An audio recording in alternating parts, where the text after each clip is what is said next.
Mexico is now the second most deadly country in the world, at least in terms of absolute number of people murdered. According to a new report on armed conflict out this week by the International Institute of Strategic Studies, 23,000 people were murdered in Mexico in 2016. That's only half as many as died in Syria, which was 50,000, but that's still more than the war zones of Iraq and the war zones of Afghanistan, which had 17,000 and 16,000 people murdered respectively. Now, the Mexican government has been contesting some of these figures. Not that they're saying that the 23,000 people murdered isn't correct, that's pretty well established, but they're saying that you should be basing this on a per capita basis. If you do a per capita basis, actually it's the nations just south of Mexico, and like Honduras, Guatemala, El Salvador have the world's highest murder rates. And this is all due to the drug war.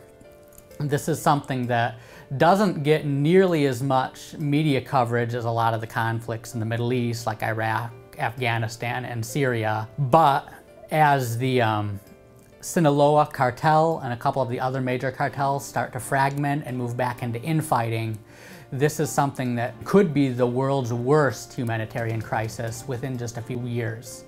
And now a lot of US politicians recognize the threat from this, but most media coverage of this is talking in terms of border security, whether or not we should build a wall, whether or not should be amnesty for immigrants. And these are all complex issues that politicians can discuss.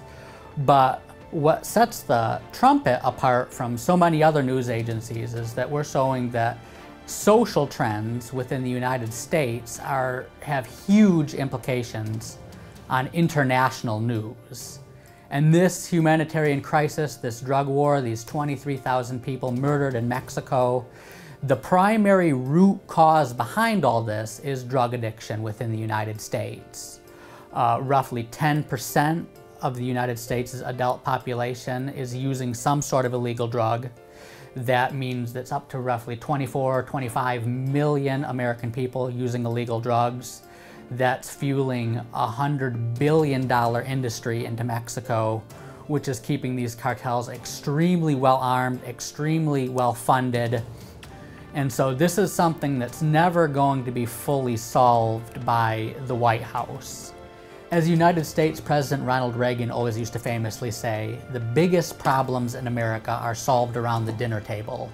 As long as American culture is to a point where millions of people are being driven to a point of hopelessness or hedonism, as the case may be, and using these illegal drugs, there's going to be this $100 billion demand that will keep escalating violence across Mexico, across Central America, and even spilling into North America.